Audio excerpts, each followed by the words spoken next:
Le président de la République est intervenu ce vendredi à la tribune des Nations Unies.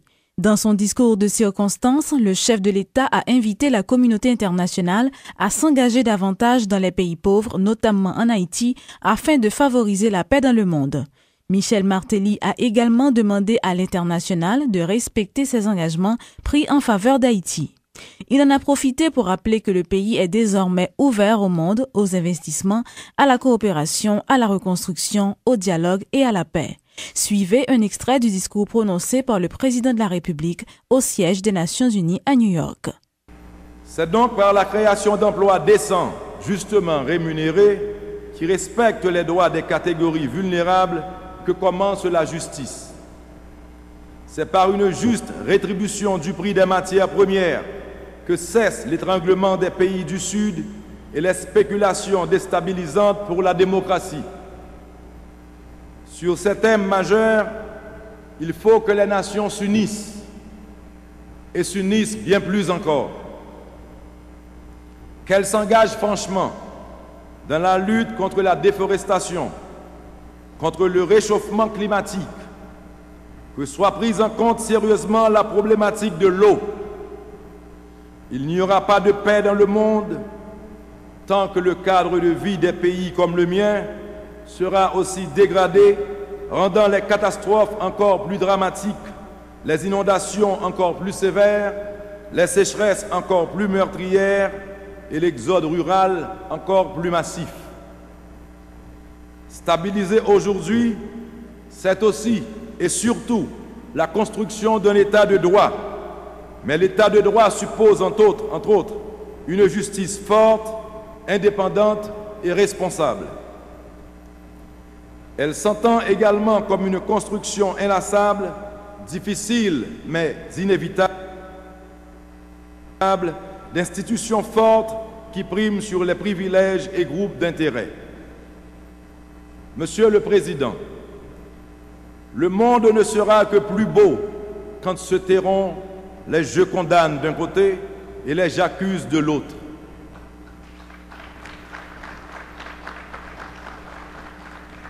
Haïti peut en témoigner. Mais Haïti peut aussi dire que dans l'aide post-catastrophe, les décaissements de fonds qui échappent aux procédures immuables, complexes et lourdes, restent les plus adaptés.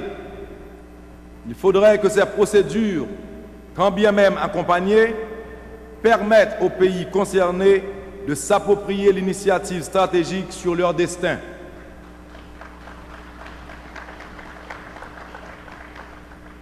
Justement, parlant de fonds mis à la disposition des populations victimes, il serait souhaitable que les promesses ne restent pas lettres mortes, que les projets de reconstruction voient finalement le jour.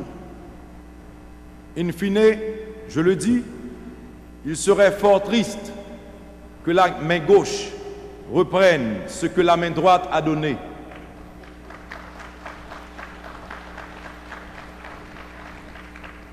Et cette tentation existe. Elle est le fruit d'une conjoncture économique mondiale difficile.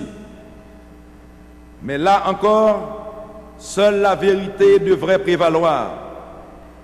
Car quand la reconstruction attend, l'attente peut devenir impatiente et dommageable. Dans le cas d'Haïti, tout comme dans tous les post-conflits, il s'agira pour les Nations Unies, pour les nations amies, de nous aider à reconstruire plus qu'un espace physique, mais à reconstruire des hommes et des femmes.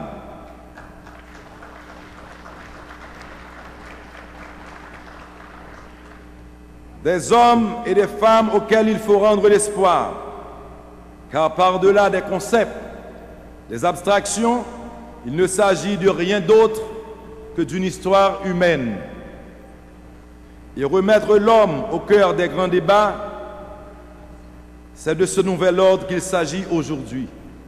Cette mouvance qui est la nôtre, celle que partage aussi le milliard d'êtres humains en proie aux catastrophes, aux déplacements, aux conflits et aux pandémies. Monsieur le Président, À ces populations victimes, le peuple haïtien solidaire adresse de cette tribune des Nations Unies un message très clair. Tant qu'il y aura des hommes et des femmes de bonne volonté, l'espoir existe.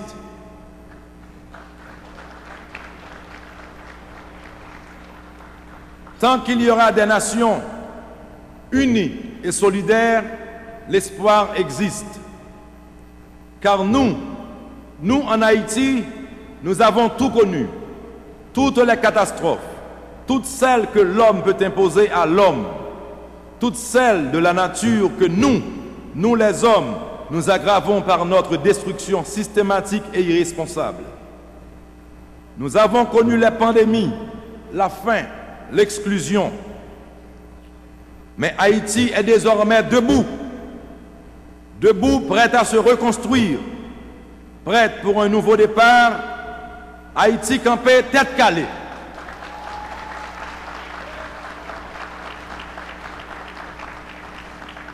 Il n'y a pas de fatalité.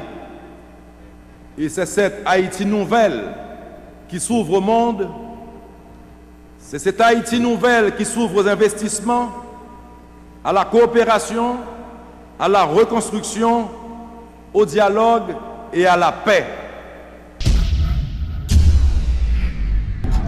Une vive tension a régné ce vendredi dans la commune de Cité-Soleil suite à une manifestation organisée par des résidents de cette commune après la mort d'un notable de la zone. Les manifestants en colère ont érigé des barricades de pneus enflammés, paralysant ainsi la circulation dans certains endroits du plus grand bidonville de la capitale. Les protestataires exigeaient le départ des troupes onusiennes du pays ainsi que la mise à pied du responsable du commissariat. Après 12 janvier, nous même secteur vaudouisant, en bas boule, j'ai commissaire Osmo, ils manqué tout nous assassiner nous. Et puis je dis encore, là, qui va même 100 mètres en face combat là, chaque 4 après-midi, 5 après-midi, nous avons décidé pour tuer les gens. Commissaire, ministère là, Osmo là, chaque 6 heures du matin, le ministère a campé dans la zone. Chaque 4 après-midi, on entre dans la base, ça veut dire depuis 4 après-midi, le peuple a livré à tête pour contre lui. Commissaire Osmo, il y a 4 conjecteurs pour l'éliminer. Inspecteur Osmo, il y a 4 conjecteurs pour l'éliminer toute Brooklyn, toute zone sanette. À on del pas payer un goût, il ne peut pas faire ça depuis 3 mois. Ça va demander catégoriquement départ au commissaire Osmo. Allez, pour aller. Les sénateurs d'Haïti en action voteront dans le même sens que les députés du parti. C'est ce qu'a annoncé le responsable de cette formation politique, Yuri Latortue. L'élu de l'Artibonite a fait remarquer que la mise en place d'un nouveau gouvernement est actuellement une urgence. Nous avons une lecture que nous faisons de pièces par rapport à ça nous gagné. Et je crois que, écoutez, vote Haïti en action, il n'est pas un vote que députés font route, sénateurs font route. Donc nous parlons de la même sens avec les députés. Écoutez, c'est un parti. Je dis à me penser que ça ne peut qu'à attendre. S'il y a des partis qui représentent dans la Chambre des députés, ou pas, tu dois attendre à un vote qui est différent. Du moins pour groupe députés, sénateurs qui sont ensemble dans le même parti, ou pas doit attendre à un vote qui est différent de députés votons gens, sénateurs votons l'autre gens. Parce qu'aujourd'hui, je pense que la Commission Justice et Sécurité, nous avons un vote sur le parti politique. Nous voulons travailler à renforcer le parti politique. Et renforcer le parti politique, c'est qu'il y a un bon minimum de discipline, qu'il y a un bon minimum de concertation entre eux. Donc, Haïti en action, dans position clairement située avant le vote à la Chambre des députés, nous sommes réunis pour que nous ayons une position. La plateforme haïtienne de plaidoyer pour un développement alternatif, PAPDA, dit appuyer le mouvement orchestré par certaines organisations qui réclament le départ de la MINUSTAH. Le directeur exécutif de cette organisation altermondialiste, Camille Chalmers, estime que la présence de la mission onusienne a fait plus de mal que de bien au pays. Suivez ce reportage de Jacques Bourdeau. Selon le directeur exécutif de la PAPDA, la MINUSTAH doit laisser le pays sans condition. Pour Camille Chalmers, la mission militaire onusienne a échoué. La présence MINUSTAH dans le pays est un bagage qui est absolument négatif. Et on a rappelé plusieurs éléments. Premier élément, c'est que c'est une présence qui est illégale. Il ne faut pas oublier que le premier gouvernement qui a sollicité la présence MINUSTAH dans le pays, c'est un gouvernement de facto, puisque pas de provision dans la Constitution qui prévoit forme de gouvernement que la tortue Boniface était représentée. Beaucoup de pays de l'Amérique latine commencent à se solidariser avec Haïti pour exiger le retrait de la force de l'ONU du pays, fait remarquer le directeur exécutif de la PAPDA. Il y a des dizaines de milliers de signatures d'organisations de tout le continent latino-américain, en particulier Brésil, Argentine, Uruguay, tout pays ça, qui a demandé au retrait MINUSTAH et qui justement organisé de façon que capable de faire arriver voyou de la façon la plus claire possible auprès de Conseil de sécurité qui vient pour le prononcer sur cette question dans les prochains jours. Camille Chalmers se démarque de la déclaration du président de la République, à savoir la force onusienne partira quand les conditions sont réunies. Très facile pour qu'à n'importe quel moment, il prétexter que le pays n'est pas pareil. Vous êtes capable de gagner la police, capable de gagner l'armée, capable de gagner tout un ensemble de structures. Il a toujours dit que le pays n'est pas pareil. Alors qu'en fait, si nous regardons bien, nous fait historique de présence MINUSTAH dans le pays, dans quel moment intervention MINUSTAH est vraiment utile à pays? L'économiste prend également ses distances vis-à-vis de ceux qui laissent croire que le départ de la MINUSTAH va peser lourd sur l'économie haïtienne. La présence même de la MINUSTAH en Haïti, c'est un frein au développement économique et social. Parce que il est évident que l'organe provision qui est dans le chapitre 7, là, MINUSTAH déployé dans des pays qui ont gros problèmes, dans des pays justement qui ont une grosse instabilité, dans des pays qui ont une guerre civile. Donc qui investit ça? Il va le mettre complet dans un pays côté que justement gagne des forces de maintien de la paix. Après l'affaire de Port-Salut, la présence de la MINUSTAH dans le pays n'est pas trop bien vue par certains secteurs et fait l'objet de diverses manifestations de rue.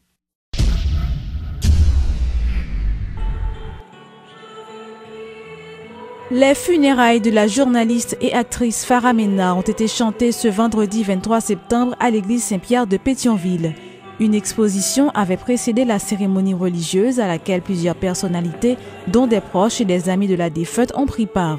Le célébrant principal, le révérend père Désinor Jean, a salué la mémoire de Farah Mena. Nous nous retrouvons nombreuses ce matin pour rendre un dernier hommage à une personne que nous avons aimée, une personne que nous avons admirée, une personne que nous avons côtoyée pendant de longues années.